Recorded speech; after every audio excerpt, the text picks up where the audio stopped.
literacy in the profession.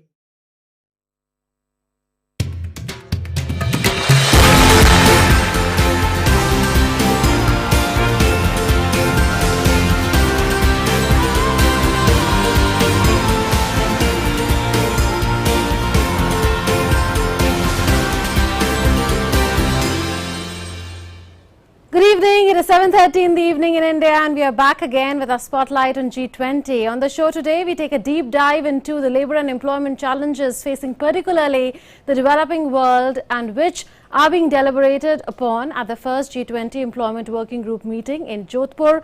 Also get a taste of Indian millets and glimpses from the Heritage Walk in Jodhpur and yoga sessions to relax delegates.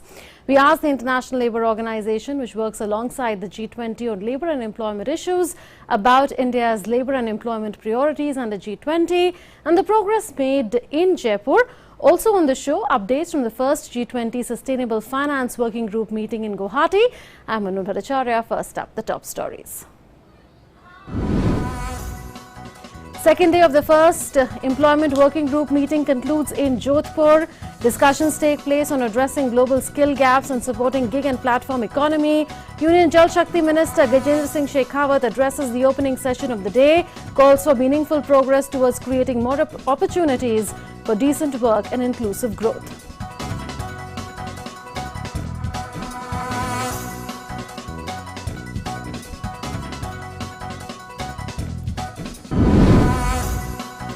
G20 delegates participate in a heritage walk through the charming narrow streets of the old city of Jodhpur and savour the cultural heritage of Rajasthan.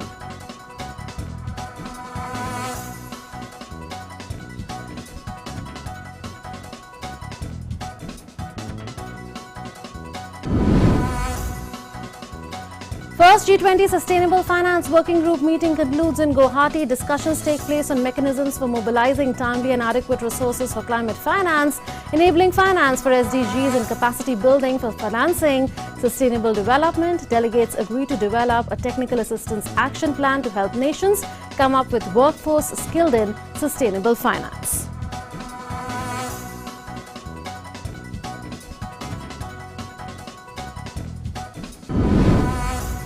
Guwahati gears up for the Youth 20 Summit Inception meeting from 6th to 8th February. Union Youth Affairs Secretary says under Y20 discussions will be organized across India to consult the youth of India on ideas for a better tomorrow.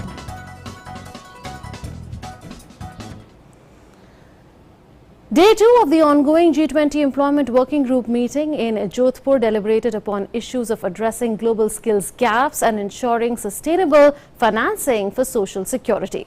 DD India's correspondent Amritpal Singh reports from Jodhpur on what transpired at the meeting on Friday.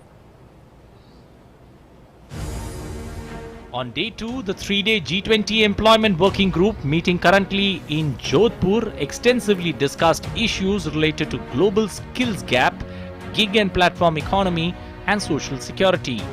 Speaking at the opening session, Union Minister for Jal Shakti, Gajendra Singh Shekhawat, called upon the international community to strive together to make meaningful progress in creating more opportunities for decent work and inclusive growth for all people.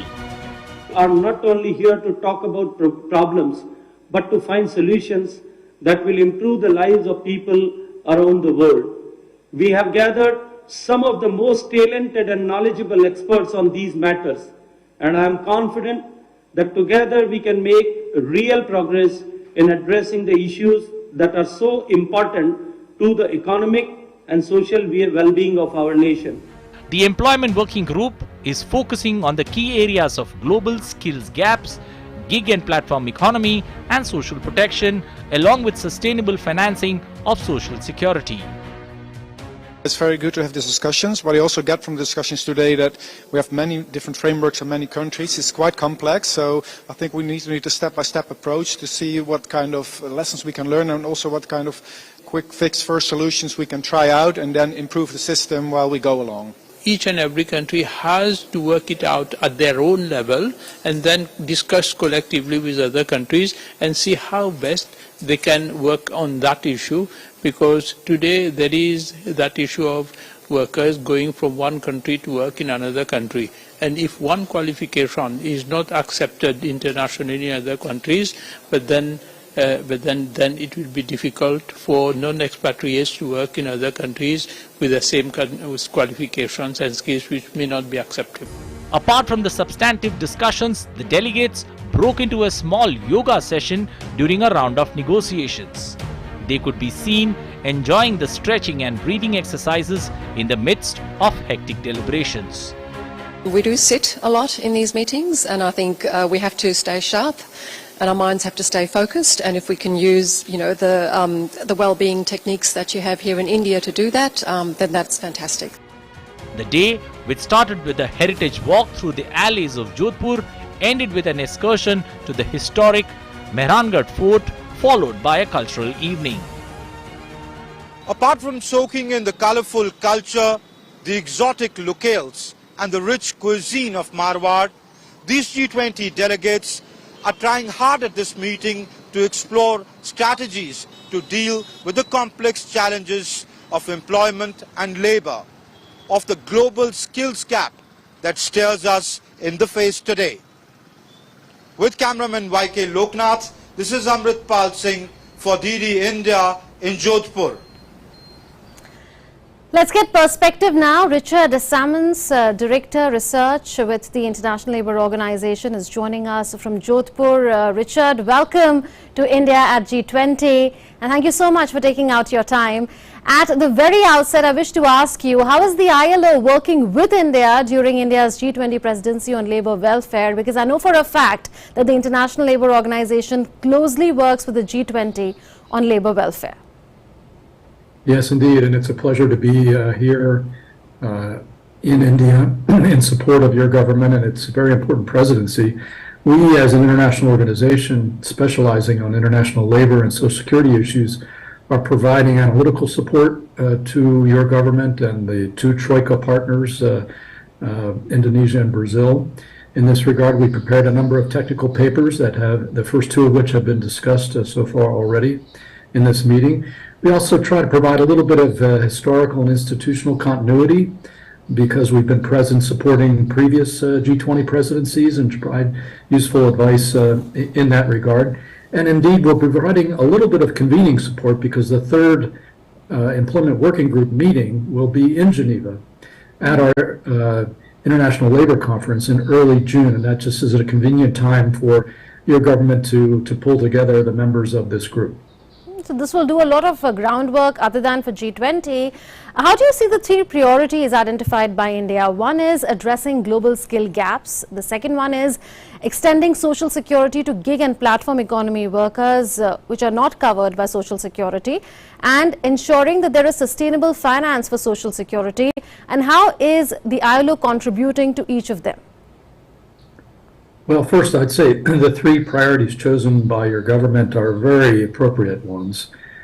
Skills mismatches are plaguing many economies around the world, and social protection is a right. People have a right to Social Security. This goes back to the Universal Declaration of Human Rights in 1948, part of the formation of the UN system.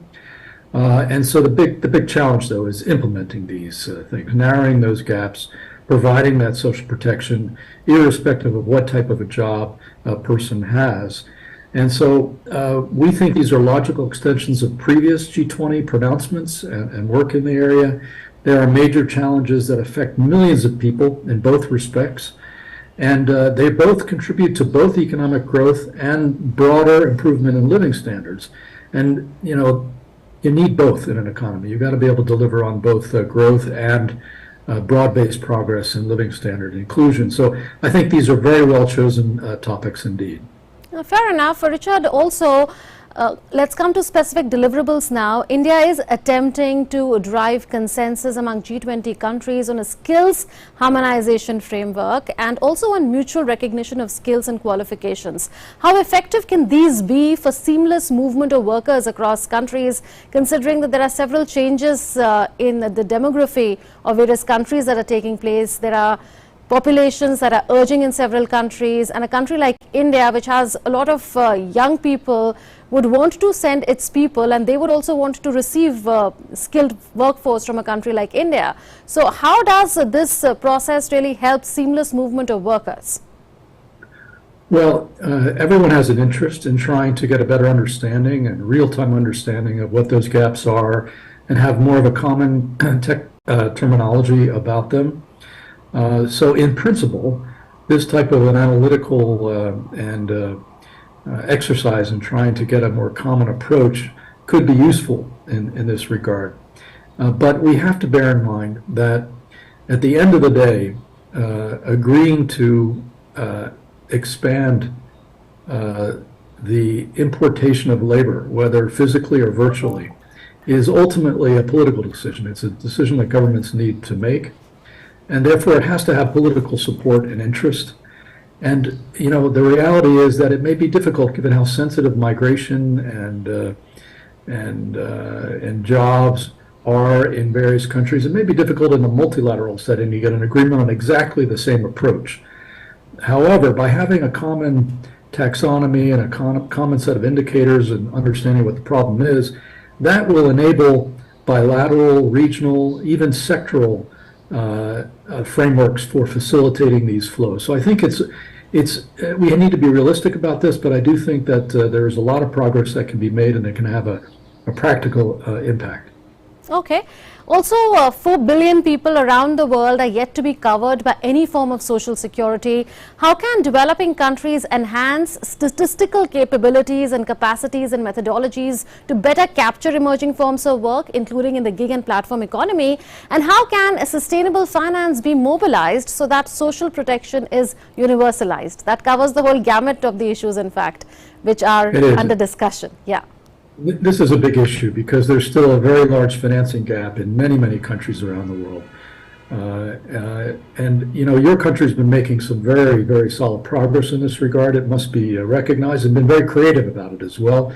And your country's investment in the digital infrastructure is a great enabler of reaching more and more workers who are in the informal economy or in sometimes what we call non-standard work.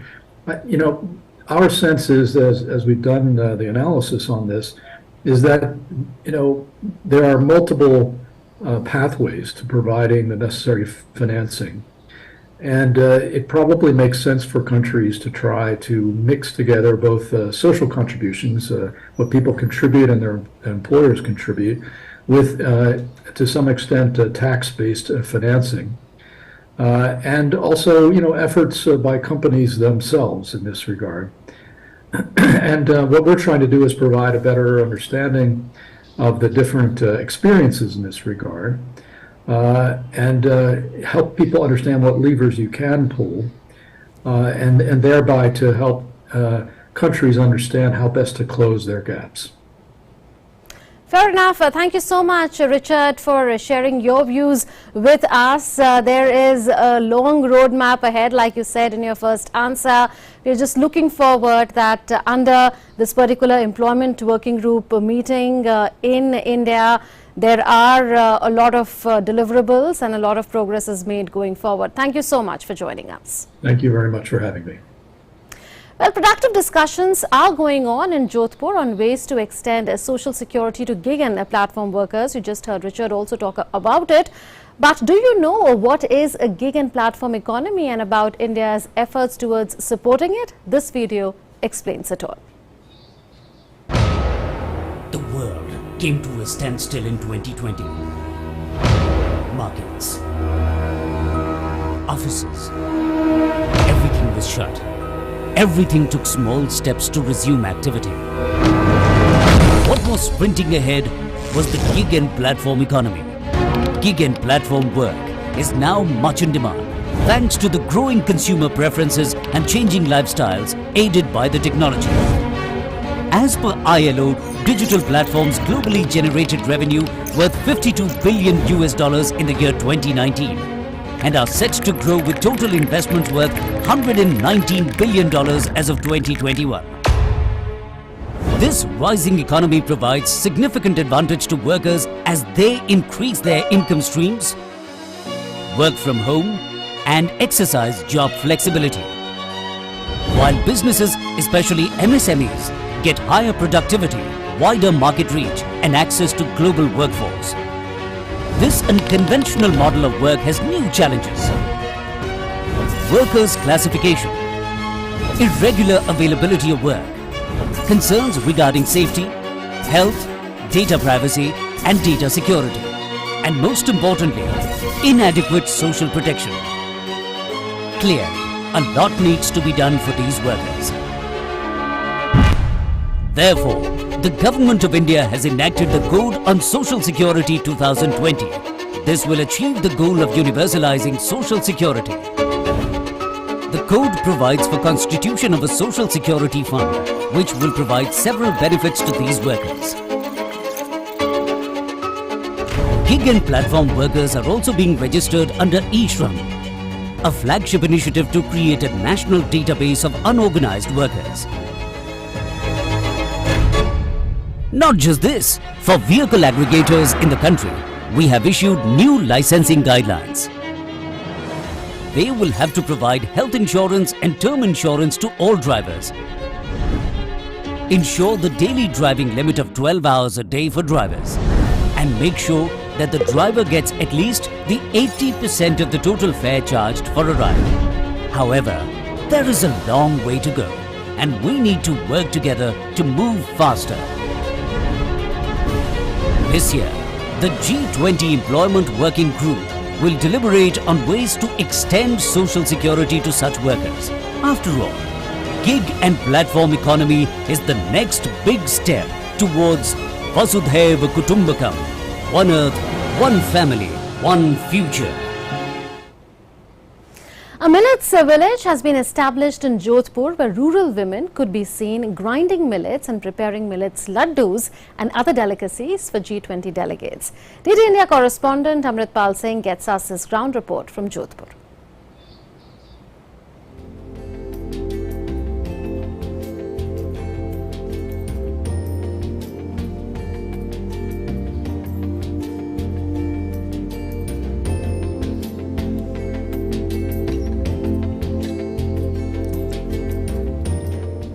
In line with the Prime Minister's idea of using Indian presidency of G20 to promote the millets, Jodhpur has come up with this novel idea of a millet village. What they've tried to do is they've tried to recreate the village settings for the delegates of the employment working group, which is taking place here in Jodhpur, to familiarize them, one, with millets as food, and also to show the rural culture of Jodhpur and the Marwar region, and of course of Rajasthan. Year of millet has been announced this year, year 2023. Millet for Rajasthan and especially for the Jodhpur province, it used to be the part of life. Because of the scarcity of rains, our people used to grow millet, eat millet, consume millet, and everything is out of millet, and it is super nutritious foods. It has been considered. So Honorable Prime Minister is continuously recommending and hailing the people to consume more and more millets. Ministry of Agriculture is also promoting different varieties of millets, and in the time which are coming, and because of the impacts of the climate change which is happening, now it has become necessary to grow millets and consume more and more millets. Glorious experience this evening, a beautiful setting, a fabulous cultural performance with singing and dancing, and now I'm learning a little bit about millet. I think millet offers a lot of promise, both in terms of nutrition and in terms of the environment. So very exciting to see the focus on millet in 2023. I think just overwhelmed with everything that we've experienced tonight, the culture, including this. This has really just been fantastic. This is how millets are transported traditionally from the farm, and the traditional women folk here then ground them at their homes using these grounding sticks. Once the flour is made, it's taken and it is being cooked on firewood. The roti of pearl millet or bajra is being made. The idea is to give a taste of the diverse culture of India and the distinct local culture, the rural culture of the Marwar region, to also promote millets. Here they're grounding chutney as it's done on the stone in the traditional way. So using culture and promoting the idea of millets. With cameraman YK Loknath, this is Amritpal Singh for DD India in Jodhpur. A treat to the eyes as well as for the taste buds. Assam, in fact, successfully hosted the first Sustainable Finance Working Group meeting under the G20 finance track with more than 100 delegates and 5 sessions of intense deliberations. The meeting concluded with tangible progress being made towards achieving the goals set by the Indian presidency and laying the broad groundwork for the remaining 3 Sustainable Finance Working Group meetings in the coming months in Udaipur, Mahabalipuram and Varanasi. The 2-day first Sustainable Finance Working Group meeting concluded in Guwahati on Friday. More than 100 delegates from G20 nations, invitee nations and international organizations like World Bank, IMF and UNDP participated. The Indian presidency had identified 3 key priority areas for the delegates to deliberate on. And on all 3 issues, the Indian proposal got an overwhelming response from the delegates. The first day deliberation were focused on the first 2 issues. Mechanism for mobilization of timely and adequate resources for climate finance, enabling finance for the sustainable development goals. On the second and the last day, there were deliberations on the last topic, capacity building of the ecosystem for financing towards sustainable development. The delegates agreed to develop a technical assistance action plan to help the nation with skilled workforce in sustainable finance. The delegates agreed with the proposal put forth by the Indian presidency and provided valuable inputs to firm up the process. The most tangible takeaway from the 2-day meet is that Indian agenda was widely accepted and delegates were more than comfortable with giving further suggestion as mark of their support. This was the first meeting of the Sustainable Finance Working Group meet. The 3 more are being planned in coming months in Udaipur, Mahabalipuram and Varanasi. Given the progress made in the very first meet, the Indian government is very hopeful that before the leadership summit in September in Delhi, the Sustainable Finance Working Group meet will have achieved the required result. But even the press conference was not over without a reference to the exceptionally warm welcome accorded to all the delegates. The delegates specifically asked the advisors in Finance Ministry to convey their regard in the press conference. Bureau Report, DD India. That was Ravi Dhiman's report from Guwahati. Meanwhile, G20 delegates at the first Sustainable Finance Working Group meeting learnt about the culture, cuisine and handicrafts of Assam and had an immersive experience at G20 India. Our correspondent Ravi Dhiman talked to them and also on the fantastic reception they received on the Sand Island. Listen in. The first Sustainable Finance Working Group meet is underway. We have some of the delegates here with us. The deliberations are now almost concluding. Now we are all waiting for the final session to happen. How far the deliberations have gone so far? Yesterday we had some fruitful discussions. There were 2 sessions. And today we are going to deliberate on how to improve the capacity building and the technical assistance. There has been some panelists talking, and it was really fruitful to see what's going around in the other countries in terms of this capacity building. This is a very timely discussions because, well, we are experiencing problems with the capacity building and so on. So, especially for emerging markets and developing economies. So, I think, yeah, it's just perfect timing to discuss these things. What do you think could be the best outcome of these deliberations? Some tangible progress in ensuring the capacity building or the mechanism for ensuring funds are available? So, as our European colleagues said, that they are preparing some kind of guidance for low and middle-income countries. So, I think this will be one of the best thing to like close this discussion, or maybe just to open one of the great things. Yeah. There are some deliverables on the agenda. They are like scheduled to July, and then for the Leader Summit, we are going to be preparing some output documents. But there is hope for some tangible progress. Yes, of course. This is only the beginning. Beginning. Yeah, exactly, only the beginning. And how about, what's your take on the cultural events that you've been taking? Yesterday was amazing. Like, it was such a huge island and so many like cultural events. Like, we didn't know that was so much diversity even inside the Assam. So we were visiting these like little houses. They were introducing us to their culture, and well, thanks again, guys, for hospitality. I couldn't expect like anything like this. So the delegates also think that there is some tangible progress that will be made on these very challenging issues of sustainable development, of fighting climate change, as the two-day process winds to a conclusion. With camera person Sanjeev Sharma, Ravi Dhiman, DD News, Guwahati. Under the framework of G20 presidency, Department of Youth Affairs has been entrusted with the responsibility to organize the Youth 20 Summit 2023. Youth 20 is one of the official engagement groups of the G20. The Youth 20 inception meeting is scheduled to be held from the 6th to the 8th of February at Guwahati in Assam. Y20 will provide a platform for the youth to express their perspectives and ideas on G20 priorities. Listen in to Union Secretary, Youth Affairs on it. India has one of the youngest populations in the world.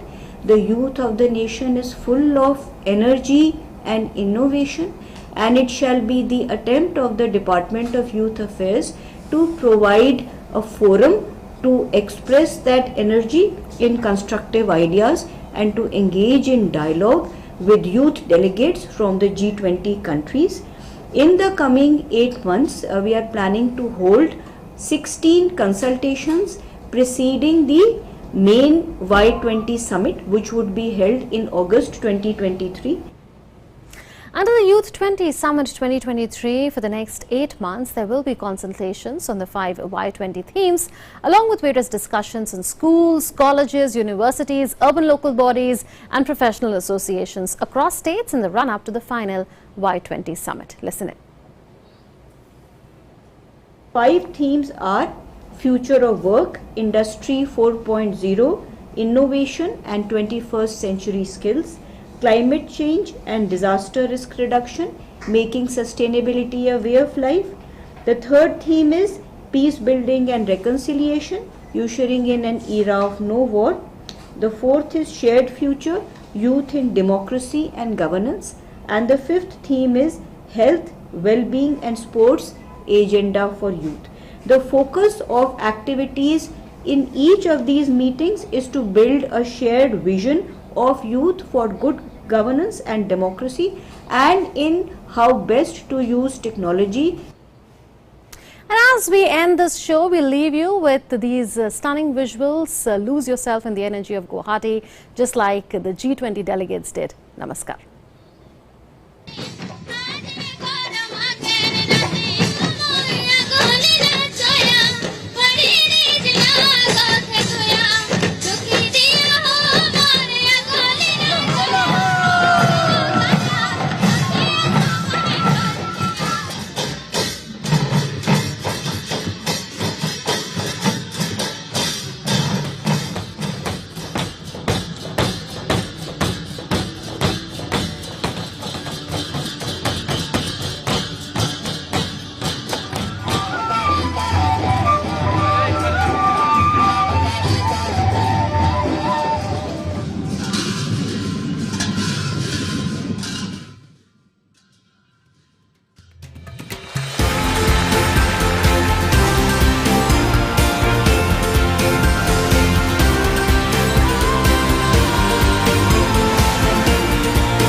Changing world of news. Headlines that you wake up to. News that shapes your day. Stories that matter to you. The latest and most accurate updates. A fresh start to a new day. The Breakfast News, Monday to Friday, 8 a.m. on DD India. Payment fail.